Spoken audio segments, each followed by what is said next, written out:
नमस्कार। आपका अपना YouTube channel GK Chopra ji में आपका स्वागत है। देखो, कल हम दक्षिणी अरावली का अध्ययन किया था हमने, और आज हम उत्तरी व मध्य अरावली का अध्ययन करेंगे। कल हमने दक्षिणी अरावली का अध्ययन किया था, आज मध्य व उत्तरी अरावली का अध्ययन करेंगे। तो सबसे पहले हम अध्ययन करेंगे मध्य अरावली का।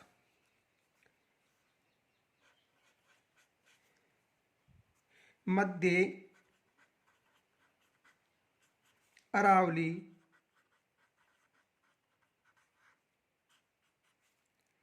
पर्वत श्रेणी।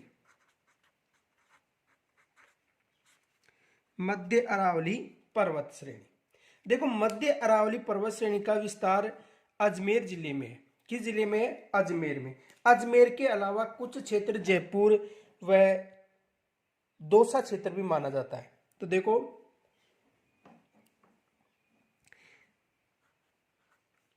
यह क्षेत्र मुख्यतः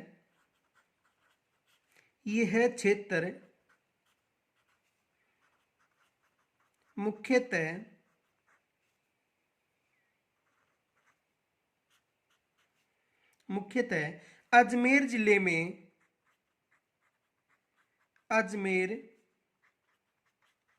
जिले में फैला है। इसका विस्तार किस जिले में? मध्य अरावली का अजमेर में। यदि दो दो जिलों का ऑप्शन आए तो अजमेर व जयपुर होगा, लेकिन पूर्णतः किस जिले में स्थित है? अजमेर जिले में। आगे देखो, मध्य अरावली में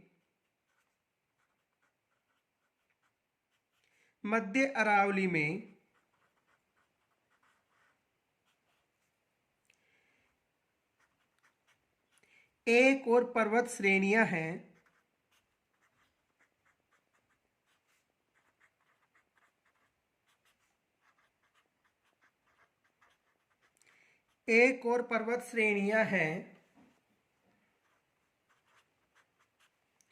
तो दूसरी ओर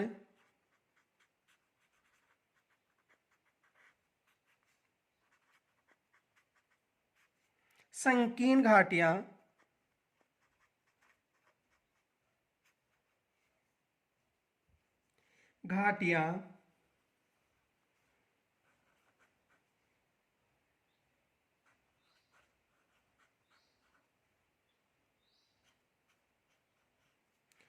और समतल स्थल भी हैं।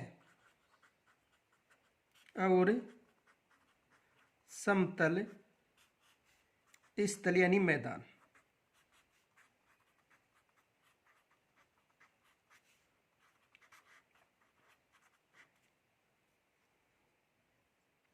देखो, मध्य अरावली में जो क्षेत्र है वो पर्वतीय क्षेत्र भी है, समतल क्षेत्र भी है। देखो, उत्तरी अजमेर में समतल क्षेत्र है। देखो, ये विशेष याद रखना नोट।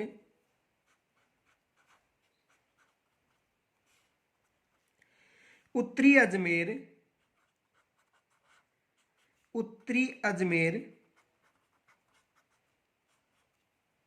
में समतल क्षेत्र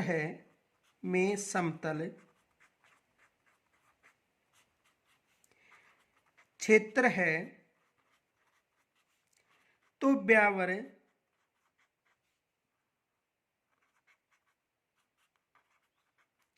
क्षेत्र में अनेकानेक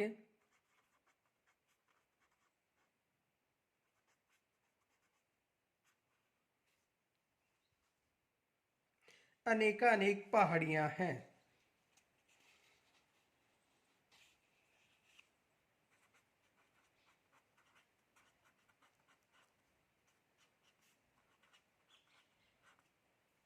यानी कहने का मतलब है कि अजमेर का जो उत्तरी क्षेत्र है वो समतल है, बाकी जो ब्यावर क्षेत्र है यहाँ पर सर्वाधिक पहाड़ियां हैं। अब प्रश्न पूछा जा सकता है कि जो अजमेर क्षेत्र है इसमें जो दक्षिण पश्चिम भाग है उसमें तारागढ़ चोटी है, और पश्चिम क्षेत्र में सर्पिलाकार पर्वत जो पहाड़ी है नाग पहाड़ स्थित है। देखो,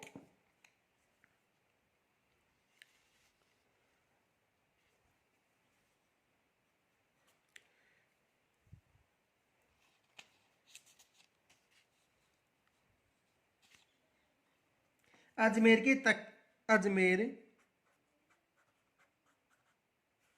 के दक्षिण पश्चिम भाग में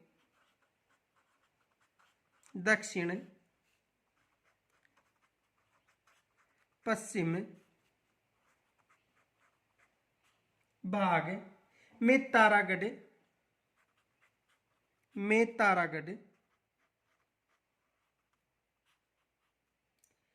और ऊंचाई है 873 मीटर।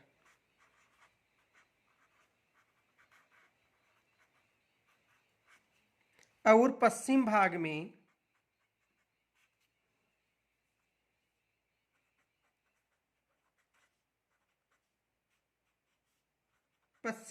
में सर्पिलाकार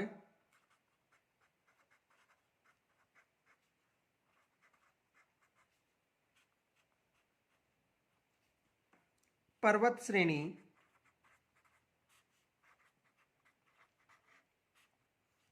नाग पहाड़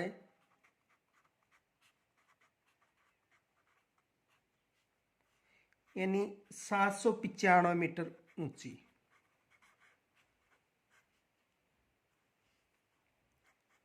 स्थित है। देखो दक्षिण पश्चिम में तारागढ़ और पश्चिम भाग में सर्पिलाकार पर्वत श्रेणी नाग पहाड़ है। अब देखो यहां पर प्रश्न बन सकता है, क्वेश्चन देखो, मध्य अरावली की सबसे ऊंची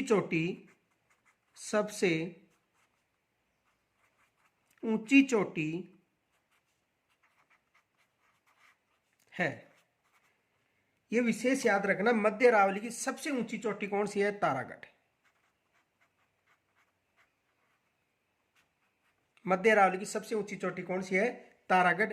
और जो तारागढ़ चोटी है इसके पास से ही लूनी नदी का उद्गम होता है। और इनके अलावा देखो एक और भी विशेष याद रखना नोट,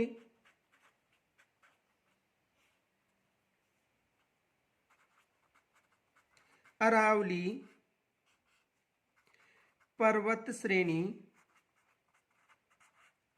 का सबसे कम विस्तार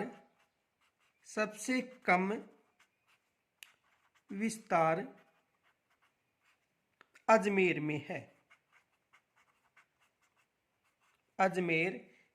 है। हम केवल 7 जिलों की दृष्टि से बात कर रहे हैं। तो अरावली पर्वतमाला का सबसे कम विस्तार किस जिले में है? अजमेर में। केवल जो 7 जिले हैं उनकी दृष्टि से देख रहे हैं तो इनमें सबसे कम विस्तार किस जिले में है? अजमेर जिले में। यह विशेष याद रखना। आगे देखो,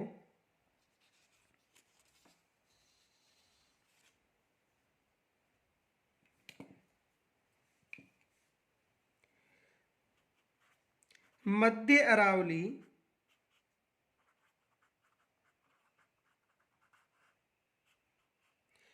अरावली का कुछ भाग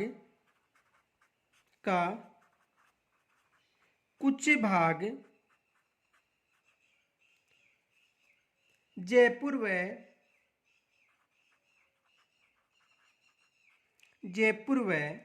पश्चिमी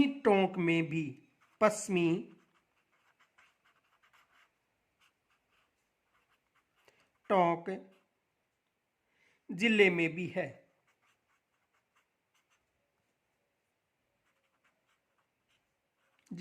भी है।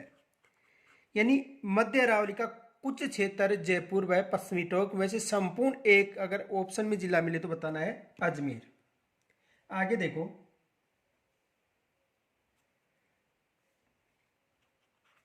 मध्य अरावली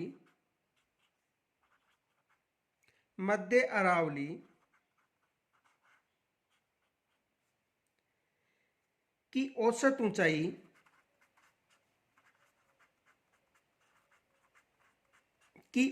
ऊंचाई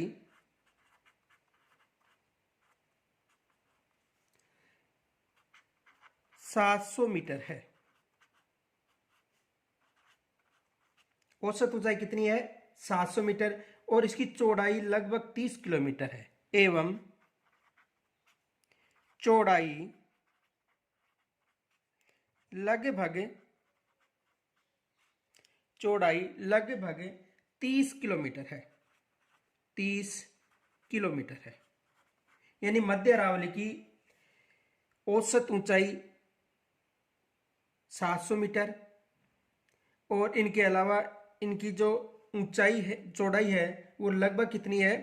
30 किलोमीटर। ये विशेष याद रखना है। प्रश्न पूछा जा सकता है कि मध्य अरावली की सबसे ऊंची चोटी, तो मध्य अरावली की सबसे ऊंची चोटी कौन सी बतानी है? तारागढ़। आगे देखो,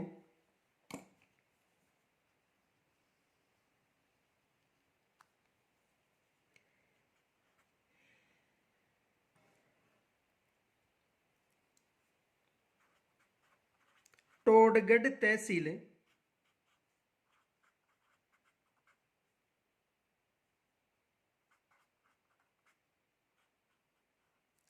में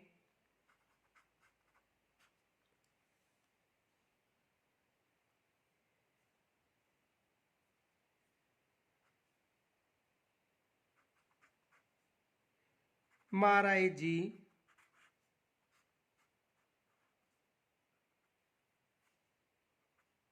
की ऊंचाई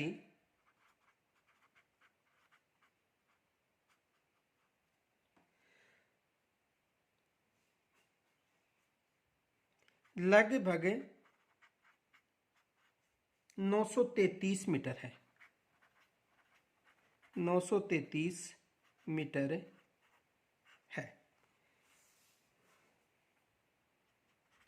ब्यावर तहसील में 4 दरे हैं। ब्यावर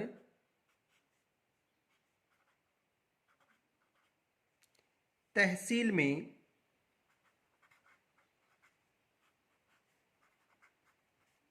4 दरे हैं। कितने दरे हैं? 4 दरे। ये विशेष याद रखना। देखो कौन कौन से दरे हैं।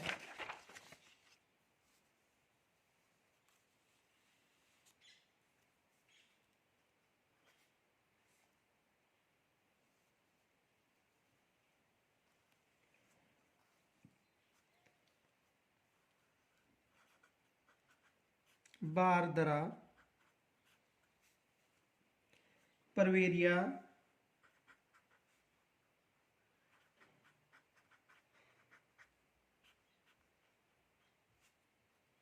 और शिवपुर घाट।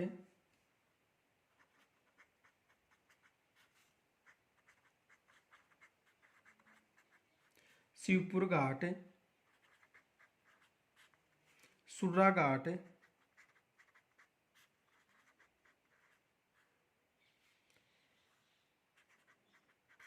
सुर्रा घाट दरा, और देवबारी।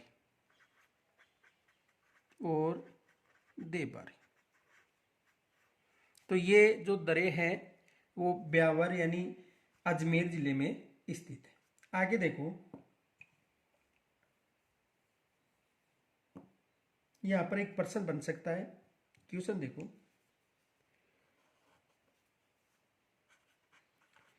मध्य अरावली में स्थित अजमेर जिला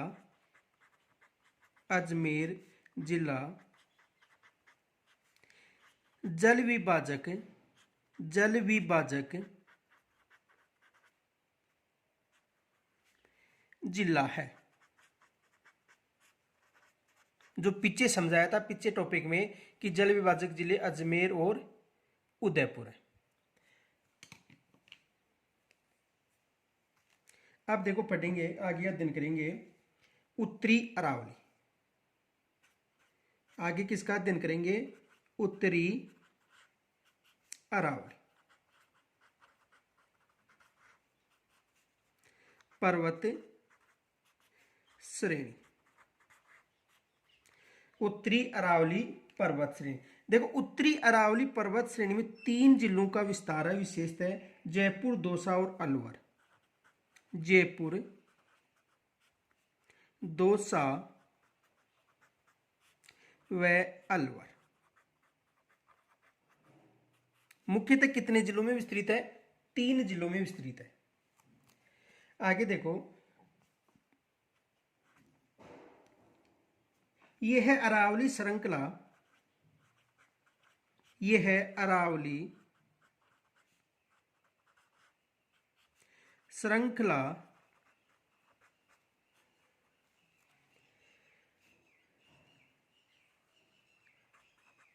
लगातार या क्रमबद्ध या अनवरत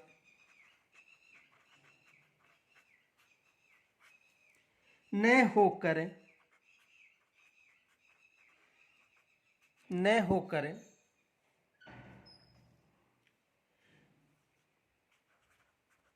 दूर दूर तक विस्तृत है। यानी कहने का मतलब है कि उत्तरी अरावली में जो अरावली श्रृंखला है वो क्रमबद्ध रूप में नहीं है, इनकी जो क्षेत्र में जो अरावली के अवशेष है वो दूर दूर विस्तृत है। देखो, उत्तरी जो अरावली है उसमें अनेक पहाड़ियां जिनको अनेक नाम से पुकारा जाता है। देखो, इसमें शेखावाटी की पहाड़ी, इसमें शेखावाटी की पहाड़ी, शेखावाटी की पहाड़ी, तोरावाटी की पहाड़ियां, तोरावाटी की पहाड़ियां,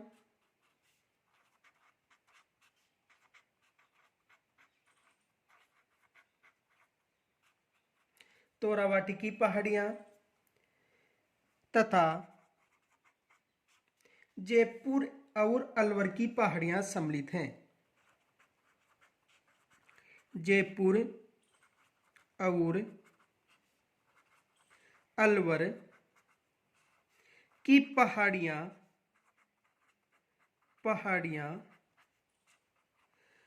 सम्मिलित हैं।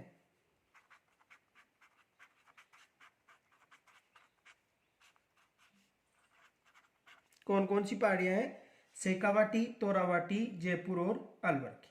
आगे देखो,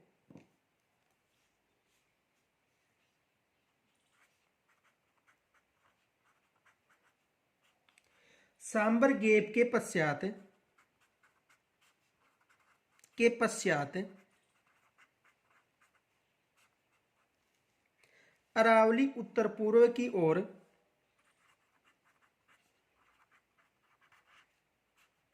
अरावली उत्तर पूर्व की ओर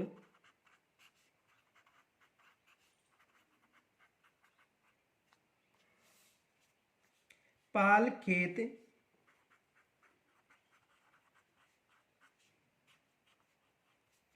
और खेतड़ी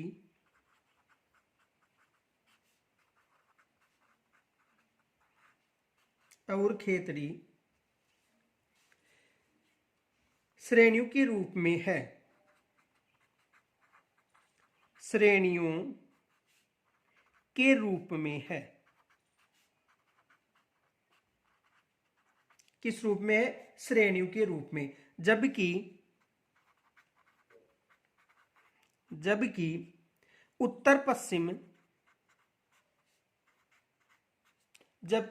पश्चिम की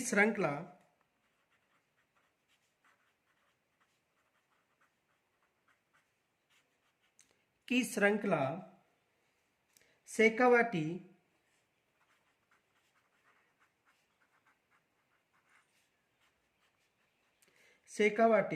और इससे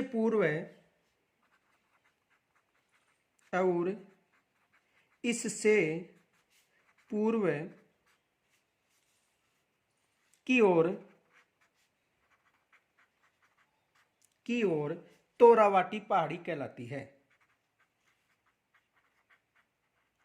तोरावाटी पहाड़ी कहलाती है।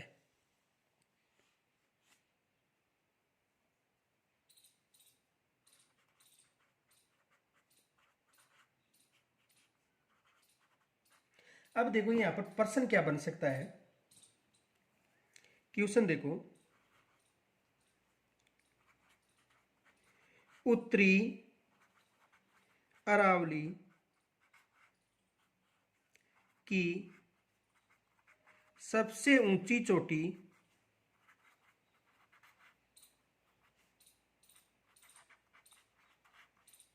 है। उत्तरी अरावली की सबसे ऊंची चोटी कौन सी है? रघुनाथगढ़।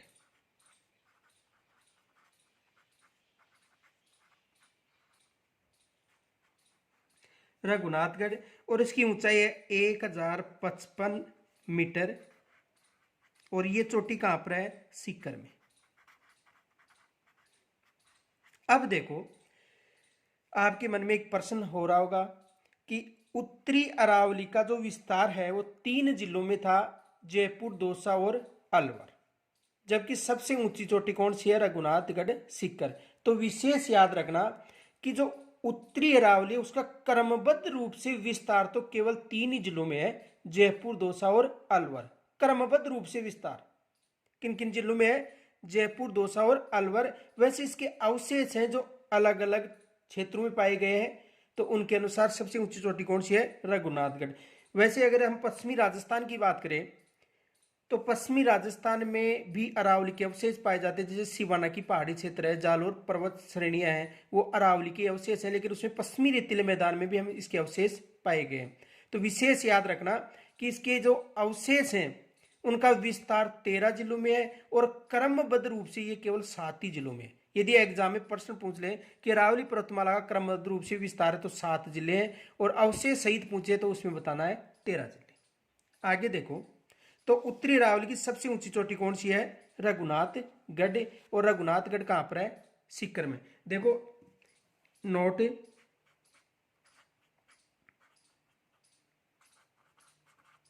रघुनाथगढ़ दुर्ग पूछे तो बताना है चोमू, जयपुर में।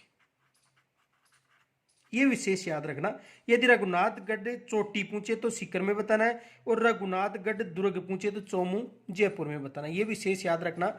आगे देखो,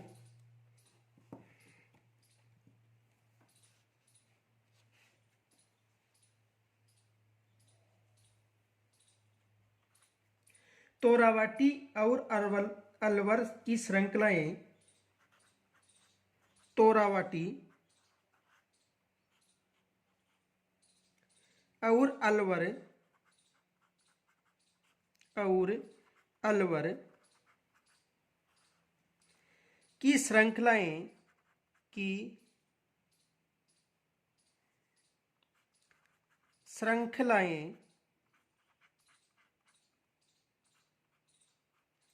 श्रृंखलाएं समानांतर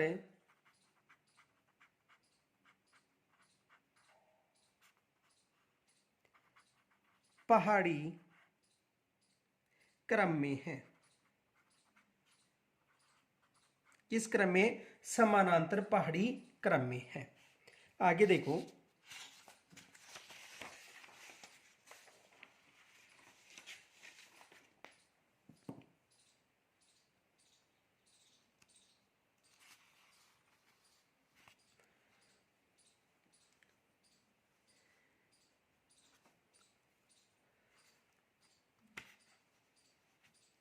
सीकर में रघुनाथगढ़, सीकर में रघुनाथगढ़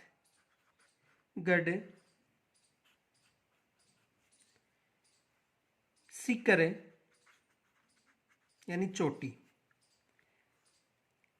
की ऊंचाई 1055 मीटर है। कितनी ऊंची है? 1055 मीटर। ये विशेष याद रखना। तो उत्तरी अरावली की सबसे ऊंची चोटी कौन सी है? रघुनाथगढ़। अब देखो उत्तरी अरावली में जो चोटियां हैं कौन कौन सी हैं वो देखो, रघुनाथगढ़,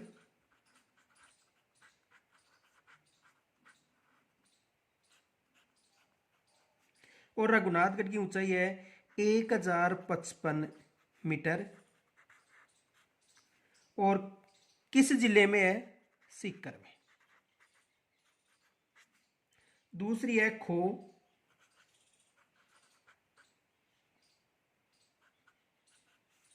और खो की ऊंचाई है 920 मीटर, और ये चोटी है जयपुर में। तीसरी है बाबाई, बबई भी आ सकता है या बाबाई, और इसकी ऊंचाई है 780 मीटर, 780 मीटर। और ये चोटी कहां पर है? जयपुर में।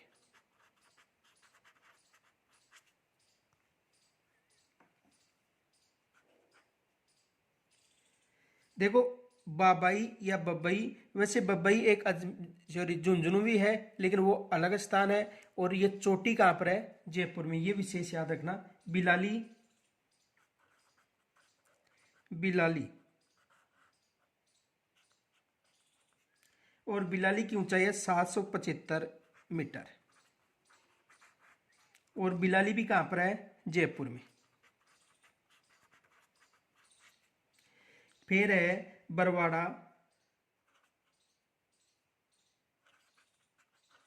बरवाड़ा, और बरवाड़ा की ऊंचाई कितनी है? 786 मीटर, और बरवाड़ा भी कहां पर है? जयपुर में। फिर है मनोहरपुरा,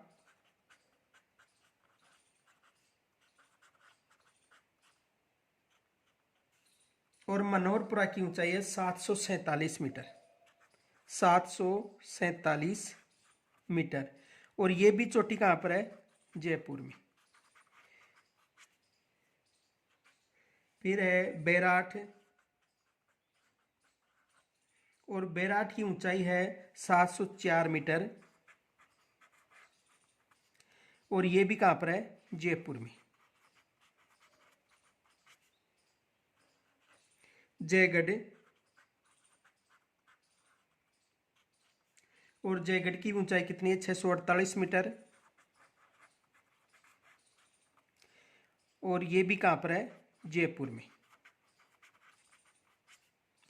फिर है नाहरगढ़,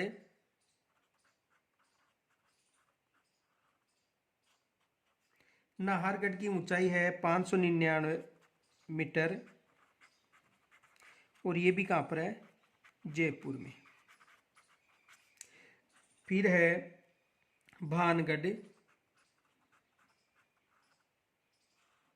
और भानगढ़ की ऊंचाई है 649 मीटर, और ये किस जिले में है? अलवर में। किस जिले में है? अलवर में। फिर देखो सिरावास, सिरावास, और सिरावास की ऊंचाई है 651 मीटर, 651 मीटर, और ये भी कहां पर है? अलवर में।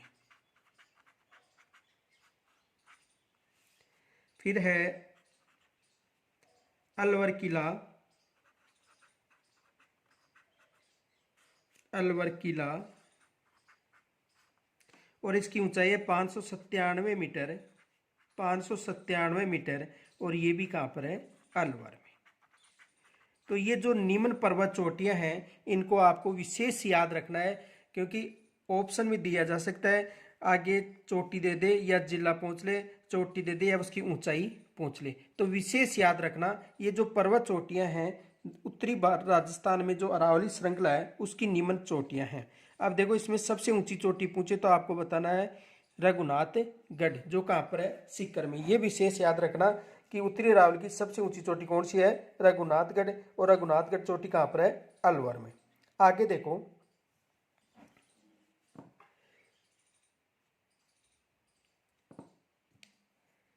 संपूर्ण रूप से, संपूर्ण रूप से, संपूर्ण रूप से उत्तरी अरावली प्रदेश, उत्तरी अरावली प्रदेश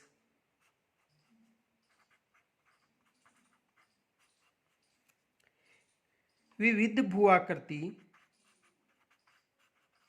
विविध भूआकृतियों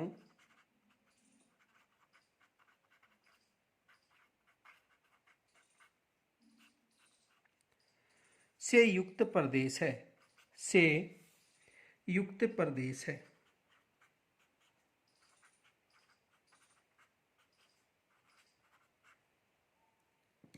यानी जो उत्तरी अरावली है वो विविध भू आकृतियों से युक्त प्रदेश है। देखो उत्तरी अरावली में क्वेश्चन बन सकता है,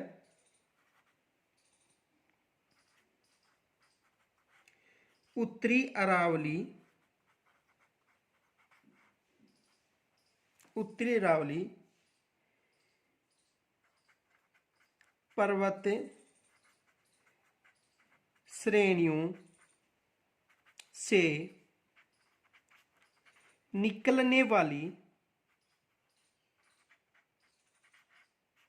नदियां आंतरिक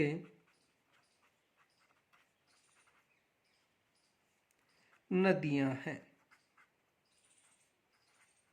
ये विशेष याद रखना कि जो उत्तरी अरावली है उससे निकलने वाली नदियों में जो भी नदियां आंतरिक नदियां हैं। देखो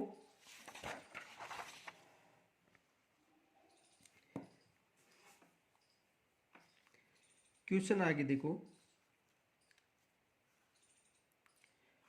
राजस्थान, राजस्थान में विस्तृत, राजस्थान में विस्तृत अरावली, अरावली पर्वत श्रृंखला, अरावली पर्वत श्रृंखला को तीन उपभागों में, तीन उपभागों में, उपभागों में विभाजित किया गया है, विभाजित किया गया है।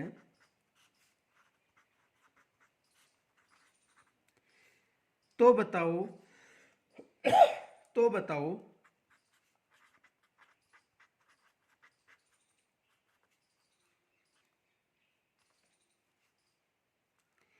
इन श्रेणियों में कौन सी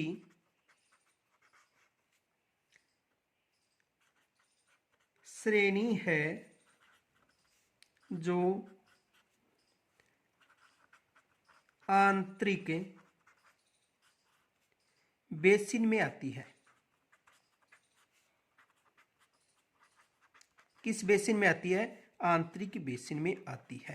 यानी कहने का मतलब है कि तीन श्रेणियों में बांटा गया है। देखो दक्षिणी अरावली,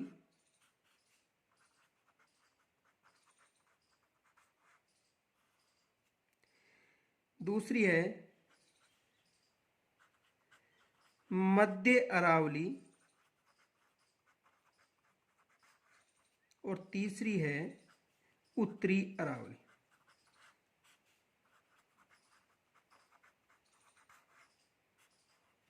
तो देखो दक्षिणी अरावली की जो नदियां हैं वो अपना जल अरब सागर व बंगाल की खाड़ी में डालती हैं।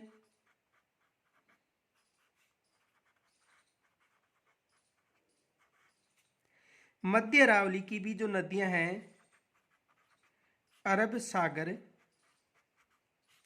व बंगाल की खाड़ी में डालती हैं।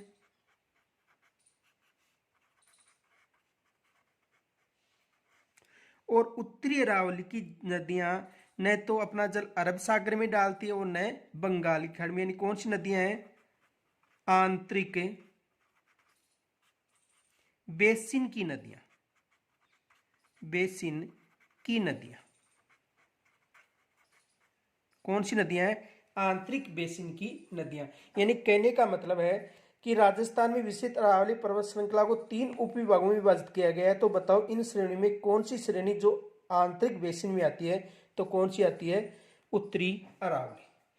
देखो, दक्षिणी अरावली की जो नदियां हैं अपना जल अरब सागर और बंगाली खाड़ी में डालती है। मध्य अरावली की भी अपना जल बंगाल की खाड़ी और अरब सागर में डालती हैं। और उत्तरी अरावली की केवल आंतरिक बेसिन की नदियां। आगे देखो,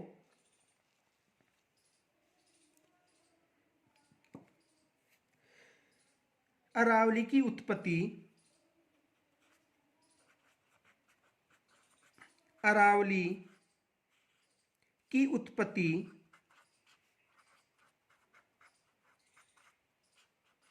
अरावली की उत्पत्ति आद्य महाकल्प, आद्य महाकल्प यानी प्री पेलियोजोइक एरा, यानी आद्य महाकल्प या प्री पेलियोजोइक, पेलियोजोइक एरा के प्री कैम्ब्रियन काल में, प्री कैम्ब्रियन, कैम्ब्रियन काल में गोंडवाना लैंड में, गोंडवाना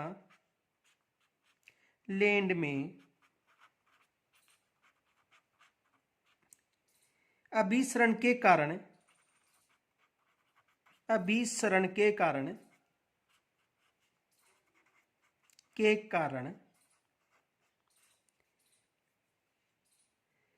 वलन की क्रिया से हुई है, वलन की क्रिया से हुई है। किसकी क्रिया से हुई है? वलन की क्रिया से। देखो यहां पर प्रश्न बन सकता है, या तो पूछा जा सकता है, ऑप्शन में आएगा आद्य महाकल्प या प्री पेलियोजोइक एरा या कैम्ब्रियन काल में गोंडवाना लैंड के अपसरण से किसकी उत्पत्ति हुई है? अरावली की। देखो,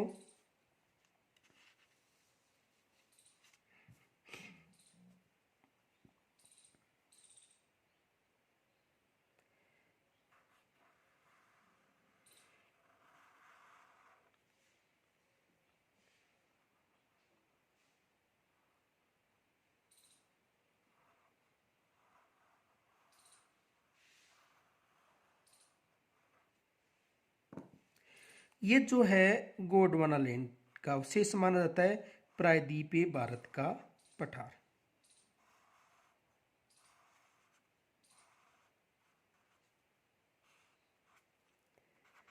प्रायद्वीपीय पठार है। कौन सा पठार है? प्रायद्वीपीय पठार। और प्रायद्वीपीय पठार में ये क्या है? अरावली पर्वतमाला।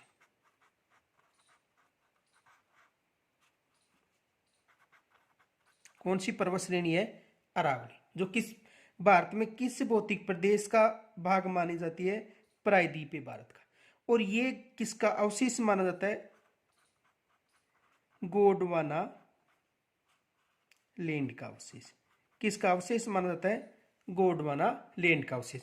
तो इसकी जो उत्पत्ति है अरावली की, वो प्री कैम्ब्रियन युग से मानी जाती है। किस युग से मानी जाती है अरावली की उत्पत्ति?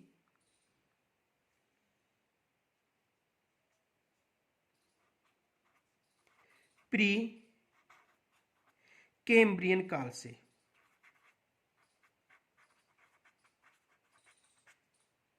प्री कैम्ब्रियन काल में। ये विशेष याद रखना, यहां पर प्रश्न पूछ सकते हैं। या तो प्रश्न आएगा कि अरावली पर्वतमाला, यानी राजस्थान में दो ही भौतिक प्रदेश हैं, दक्षिणी पूर्वी का पठार और अरावली, जो किसके अवशेष माने जाते हैं? गोंडवाना लैंड के या प्रायद्वीपीय भारत के। तो अरावली पर्वतमाला प्री कैम्ब्रियन काल से संबंधित है। तो यहां पर देखो प्रश्न क्या बन सकता है, क्वेश्चन देखो,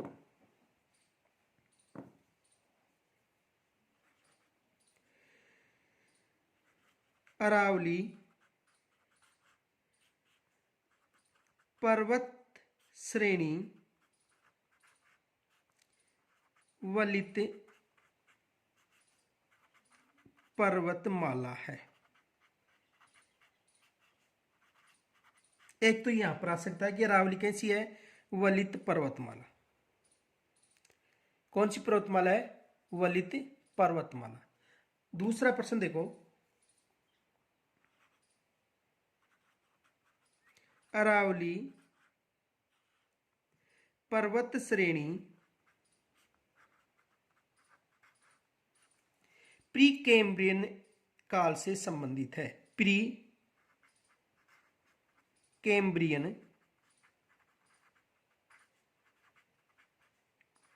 काल से या युग से संबंधित है, से संबंधित है। या यहां पर प्रश्न आ सकता है प्री कैम्ब्रियन काल किससे संबंधित है, प्री कैम्ब्रियन काल। या एक प्रश्न बन सकता है कि अरावली पर्वतमाला भारत के किस भौतिक प्रदेश का हिस्सा है, या किसका अवशेष है, या किसका भाग है। देखो, अरावली पर्वत श्रेणी, अरावली पर्वत श्रेणी गोंडवाना लैंड का भाग है। किसका भाग है, गोंडवाना लैंड का भाग। ये प्रश्न आ सकता है, ये विशेष याद रखना। 3 क्वेश्चन। वलित पर्वतमाला है, अवशिष्ट पर्वतमाला भी है अरावली। अरावली कौन सी पर्वतमाला है, अवशिष्ट। देखो, अरावली अवशिष्ट पर्वत माला है। 100% यहां से प्रश्न बनेंगे। राजस्थान पुलिस और रीट की एग्जाम में यहां से कन्फर्म प्रश्न बनते हैं। तो विशेष याद रखना कि अरावली पर्वतमाला प्री कैम्ब्रियन काल, प्रायद्वीपीय पठार, गोंडवाना लैंड और अवशिष्ट पर्वतमाला है। आगे देखो,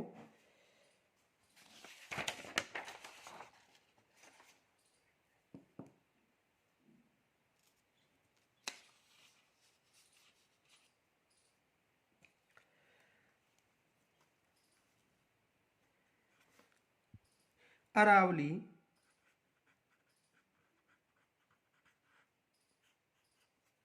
का विकास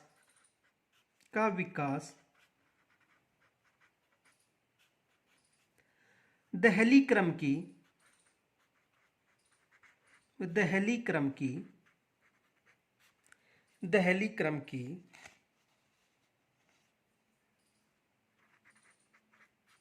चट्टानों से हुआ है।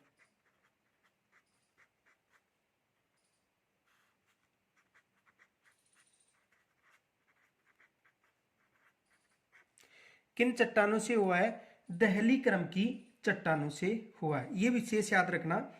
नोट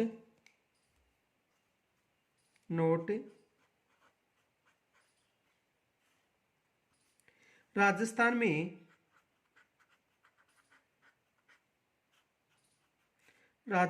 में वर्तमान में टोंक व सवाई माधोपुर, टोंक व सवाई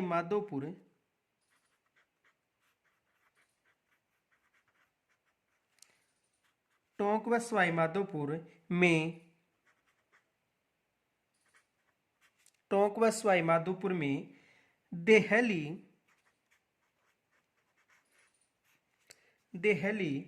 क्रम की चट्टानों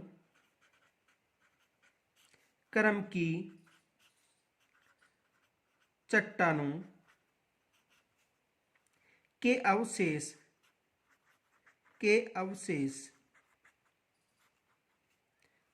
हैं।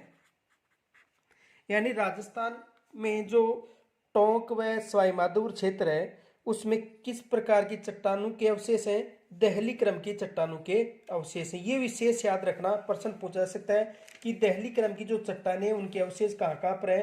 तो दहली क्रम की जो चट्टानें उनके अवशेष किन किन क्षेत्रों में है, सवाई माधोपुर व टोंक। अब देखो इसके आगे भी एक प्रश्न बन सकता है कि जो अरावली पर्वतमाला है उसे खनिजों का भौतिक प्रदेश भी कहा जाता है। क्या कहा जाता है? खनिजों का भौतिक प्रदेश, क्योंकि सर्वाधिक जो खनिज है वो देखो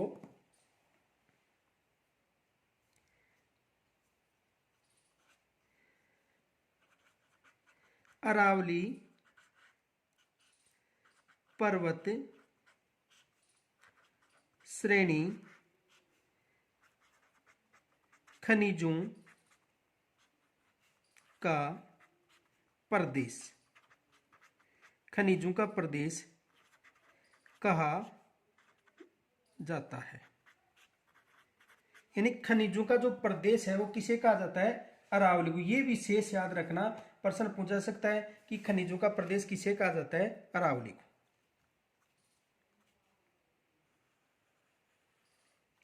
अब देखो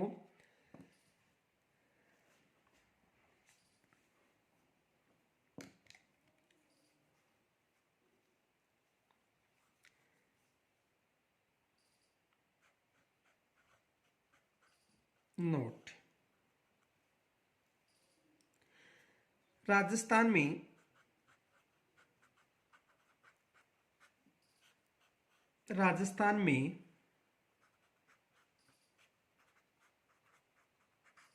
देहली क्रम की चट्टानों का विस्तार, देहली क्रम की चट्टानों का विस्तार 3 समूह में था। कितने समूह में था? 3 समूह में था। कितने समूह में? 3 समूह में। देखो 3 कौन कौन से समूह हैं?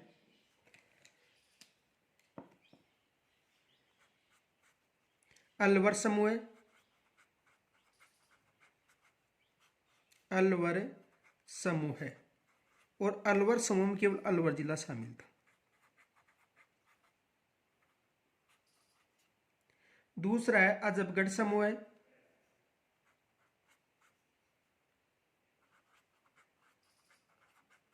अजबगढ़ समूह है, और अजबगढ़ समूह में सिरोही से भीलवाड़ा तक, सिरोही से भीलवाड़ा तक। कहां तक? सिरोही से भीलवाड़ा तक। और तीसरा है रायलो समूह, रायलो समूह है, और रायलो समूह में कौन सा जिला शामिल था? बाड़मेर।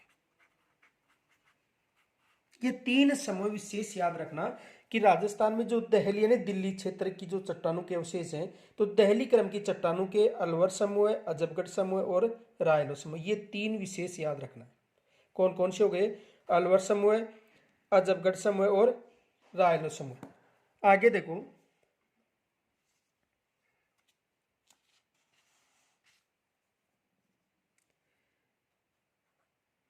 उत्पत्ति के समय, उत्पत्ति के समय, उत्पत्ति के समय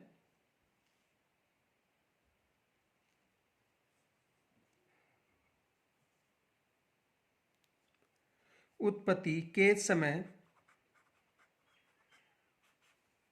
अरावली की औसत ऊंचाई, अरावली की औसत ऊंचाई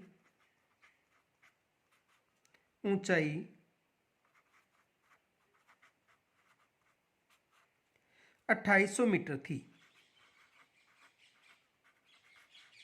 2800 मीटर थी। यानी अरावली की उत्पत्ति के समय इसकी ऊंचाई कितनी थी? 2800। वर्तमान में कितनी है? वर्तमान में अरावली की औसत ऊंचाई, अरावली की औसत ऊंचाई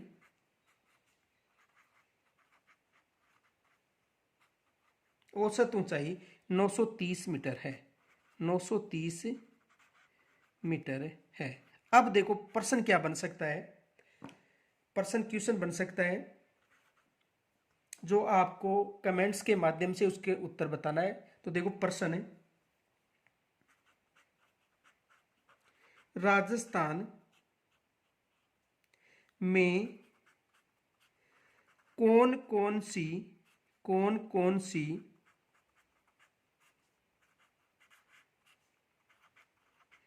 पर्वत चोटियां हैं जिनकी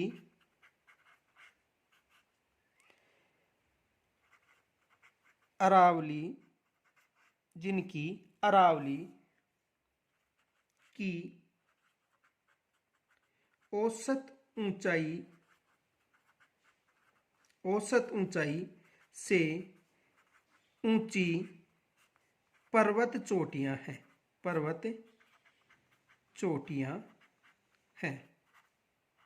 देखो प्रश्न को समझो कि राजस्थान में कौन कौन सी पर्वत चोटियां हैं जिनकी अरावली की औसत ऊंचाई से ऊंची पर्वत चोटियां हैं। कहने का मतलब देखो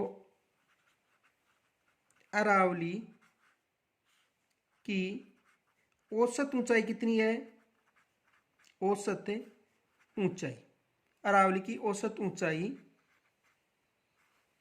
930 मीटर, कितनी है 930 मीटर। आपको कमेंट्स के माध्यम से यह बताना है कि 930 मीटर की ऊंचाई से अधिक ऊंची चोटियां कौन कौन सी हैं और उनकी संख्या कितनी है।